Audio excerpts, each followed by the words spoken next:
উপরে দুরূদ পড়ার নির্দেশনা দিয়েছেন কে? আরো জোরে বলতে হবে, কে?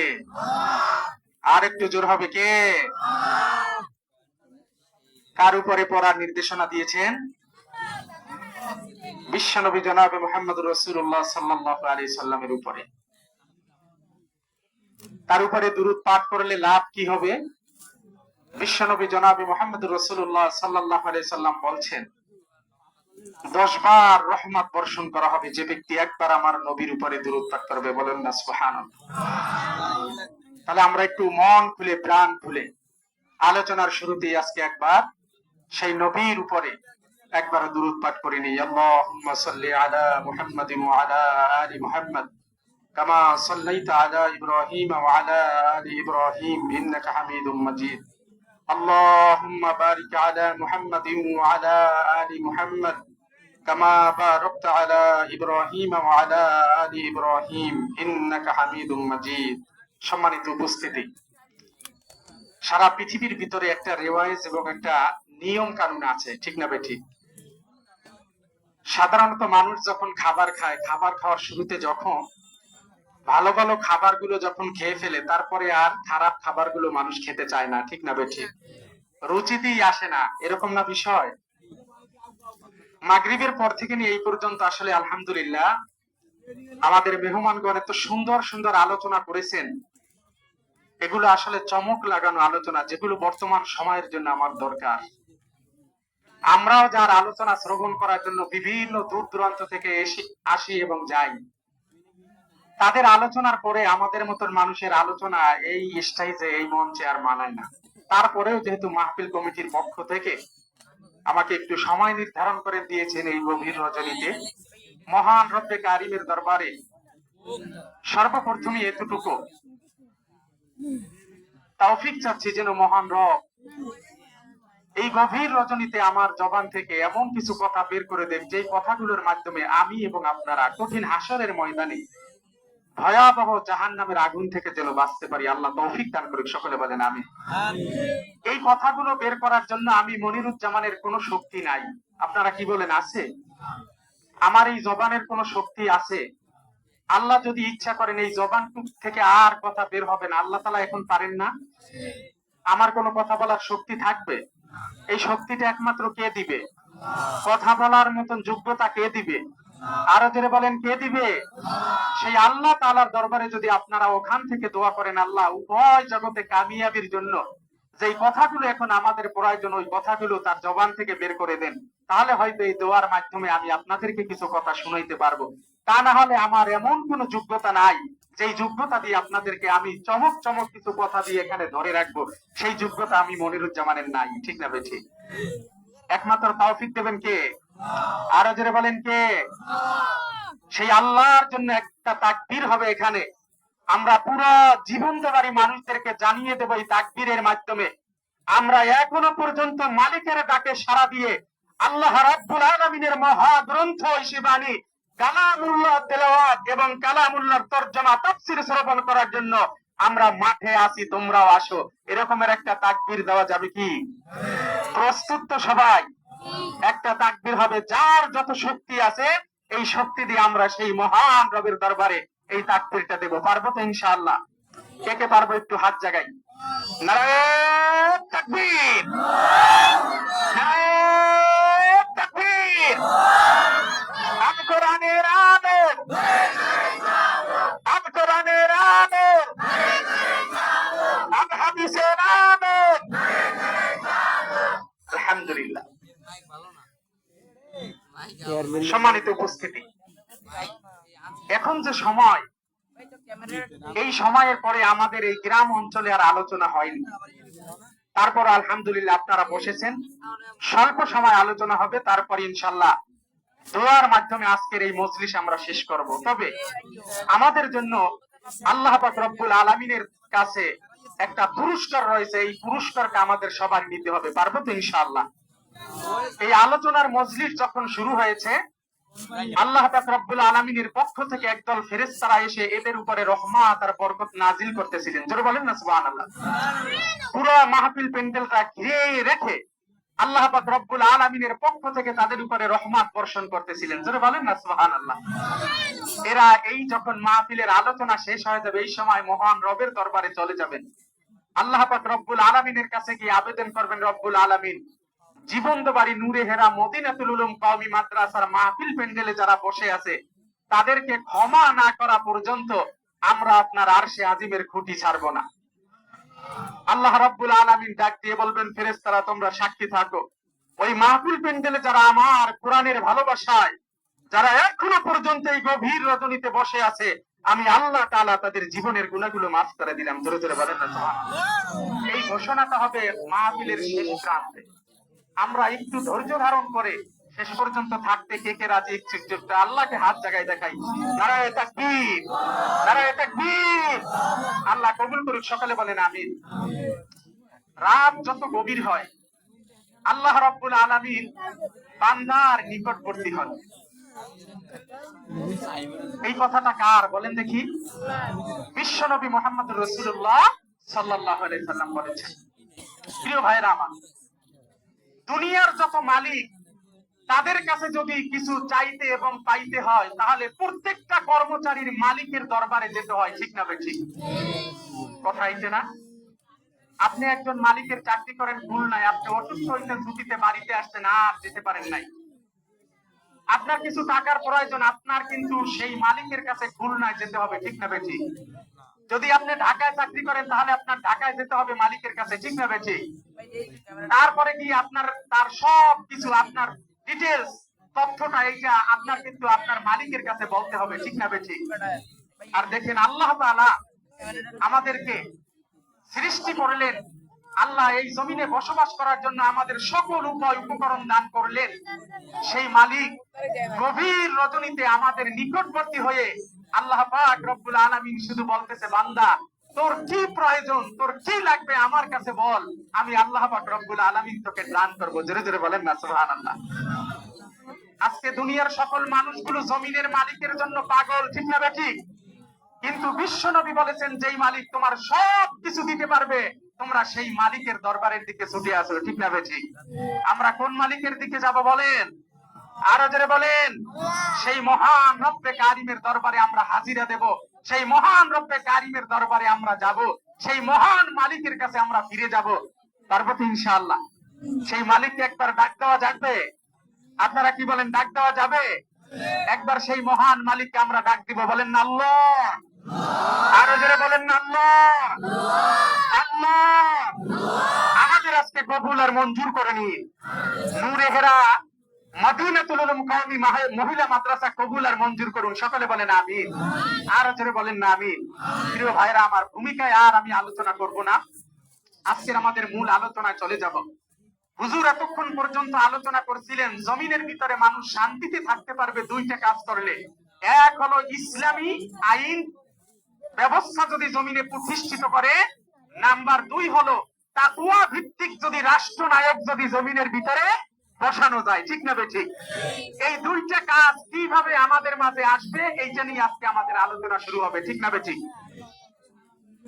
আল্লাহ রাব্বুল আলামিন বলেছেন, ইন্নানি আনাল্লাহু লা ইলাহা ইল্লা আনা ফা'বুদনি ওয়া আকিমিস সালাতা লিযিকরি।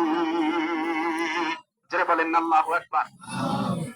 সারা পৃথিবীর ভিতরে মহান মালিকের খেলাফত, মহান মালিকের আইন, মহান মালিকের যদি হুকুমত যদি জমিনের ভিতরে বাস্তবায়ন করতে হয়, আর এইটা বাস্তবায়ন করার জন্য আমার আল্লাহ পাক রব্বুল আলামিন অসংখ্য অগণিত নবী এবং রাসূল জমিনের ভিতরে পাঠিয়েছেন। তাদেরকে বলে দিয়েছেন, যাও তোমরা জমিনের মানুষদেরকে আমার পরিচয়টা বলো এবং আমার ঈমানের, আমার তাওহীদের দাওয়াতটা এই জমিনের ভিতরে তুমি দান করতে থাকো। জোরে জোরে বলেন না সুবহানাল্লাহ। এই জন্য সকল নবীরা জমিনের ভিতরে এসে আমার মহান রব্বে কারিমের একাত্মবাদের দাওয়াত দিয়েছিলেন, ঠিক না ঠিক?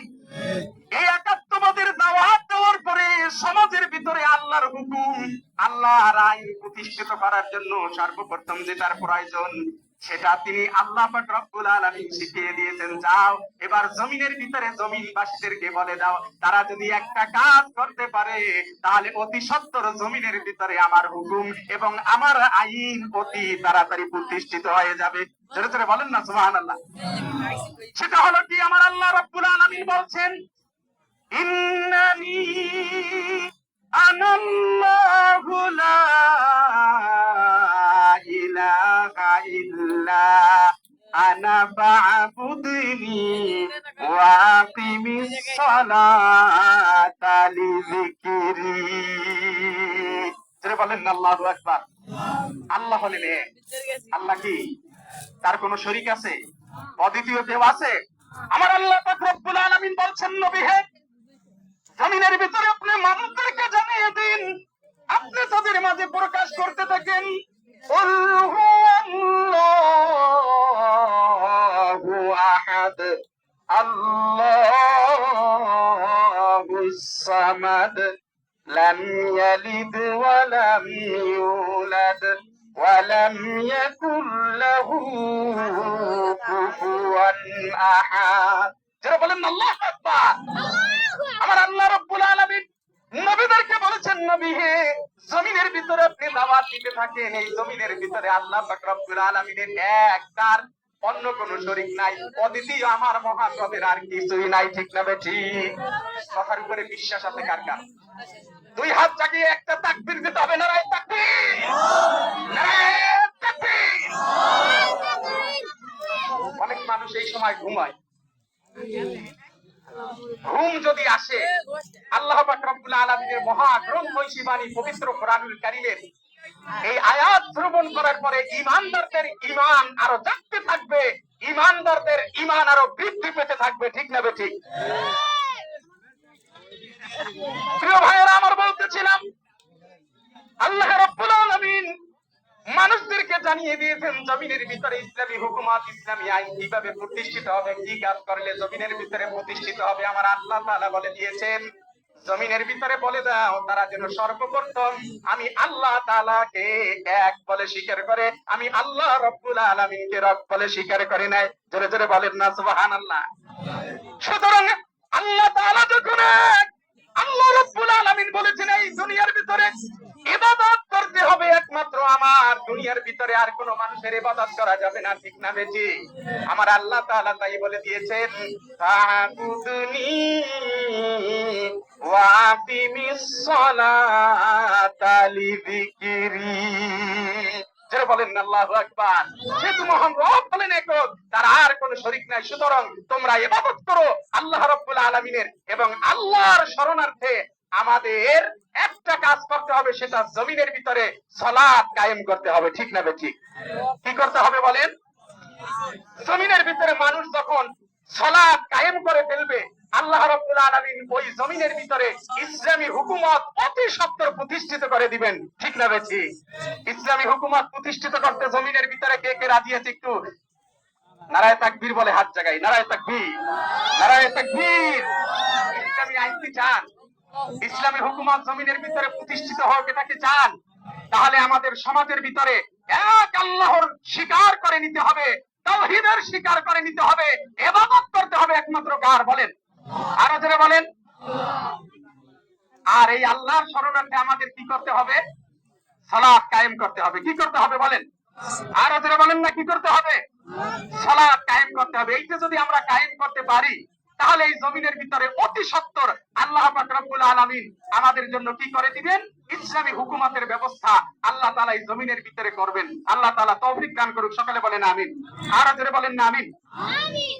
এই সালাত যদি জমিনের ভিতরে কোনো ব্যক্তি কায়েম করতে পারে, আল্লাহ পাক রব্বুল আলামিনের পক্ষ থেকে অতি সত্বর এই খেলাফত কায়েম করার জন্য সাহায্য চলে আসবে। ঠিক না বেঠিক? কিন্তু দলের নামাজ নাই, যাকাত নাই, হজ নাই, আল্লাহর বিধানের দিকে তারা ফিরে আসে না। কিন্তু তারা যদি সারা পৃথিবীর ভিতরে বলে যে আমরা দেশের ভিতরে শান্তি চাই, আমরা দেশের ভিতরে এই কাজ করতে চাই, কিন্তু কোনোদিন সম্ভব হবে? আপনারা কি বলেন হবে? তাহলে এই সাহায্য চেতে হবে আমার আল্লাহ পাক রব্বুল আলামিনের কাছে। কি দিয়ে বলেন? সালাত দিয়ে। আমার আল্লাহ পাক রব্বুল আলামিন বলেছেন, ইয়া আইয়ুহাল্লাযীনা আমানু ইসতাঈনু বিস-সাবরি ওয়াস-সালাহ। যারা বলেন আল্লাহু আকবার। আল্লাহ রাব্বুল আলামিন বলে দিয়েছেন, হে ঈমানদারগণ, তোমরা সবর এবং সালাতের মাধ্যমে আল্লাহ রাব্বুল আলামিনের কাছে সাহায্য চাও। আমার আল্লাহ পাক রব্বুল আলামিনের দরবারে যখন তুমি সালাত এবং সবরের মাধ্যমে সাহায্য চাওয়া শুরু করবে, আল্লাহ পাক রব্বুল আলামিন ওই জমিনের ভিতরে তার ইসলামী হুকুমত, তাদের চাওয়া পাওয়া গুলো আমার আল্লাহ পাক রব্বুল আলামিন অতি সত্বর বাস্তবায়ন করে দিবেন। জোরে জোরে বলেন না সুবহানাল্লাহ, আরো জোরে বলেন না সুবহানাল্লাহ। কারণ বান্দা জমিনের ভিতরে যখনই সালাত কায়েম করা শুরু করে, আর এই সালাতের মাধ্যমে সকল প্রকারের অন্যায়, অশ্লীল, জুলুম এগুলো সব জমিন থেকে বিদায় নেওয়া শুরু করে। ঠিক না বেঠিক? সমস্ত দুর্নীতি এগুলো বিদায় নেবে সালাতের মাধ্যমে। ঠিক না বেঠিক? জুয়া এগুলো বিদায় নেবে সালাতের মাধ্যমে। ঠিক না বেঠিক? অন্যায়, অবিচার এগুলো সব বিদায় নেবে সালাতের মাধ্যমে। ঠিক না বেঠিক? সমাজ থেকে যত অন্যায় অপরাধ আছে, সকল অপরাধ গুলো যদি তুমি দূরীভূত করতে চাও, তাহলে তোমার সর্বপ্রথম সালাত আদায় করতে হবে। পারবো তো ইনশাআল্লাহ? এটা বাস্তবায়ন করা যাবে, কায়েম করা যাবে। সমাজের ভিতরে সালাত কায়েম করবো, কে কে পারবো? একটু নারায়ে তাকবীর বলে হাত জাগায়। নারায়ে তাকবীর। আল্লাহ তাআলা তৌফিক দান করুন। সকলে বলেন আমিন। আল্লাহ রাব্বুল আলামিন বলেছেন, জমিনের ভিতরে বান্দা যখন সালাত কায়েম করা শুরু করে দিবেন, জমিনের ভিতরে বান্দা যখন সালাত আদায় করা শুরু করে দিবে, আল্লাহ রাব্বুল আলামিন বলছেন, আমি ওই বান্দার নিকটবর্তী হয়ে যাই, আর ওই বান্দা আল্লাহ পাক রব্বুল আলামিনের নিকটবর্তী হয়ে যায়। জোরে জোরে বলেন না সুবহানাল্লাহ। আমার আল্লাহ তাআলা তাই বলে দিয়েছেন, কাল্লা লা তুতি'হু ওয়াসজুদু ওয়াকতারিব। আমার আল্লাহ রাব্বুল আলামিন বলে দিয়েছেন, কখনোই না লা তুতি'হু, তাদের অর্থাৎ কাফের এবং মুশরিকদের অনুসরণ করবে না। অনুসরণ করবে না কাদের? বলেন। কাফের এবং মুশরিকদের অনুসরণ করা যাবে না। সুতরাং তোমরা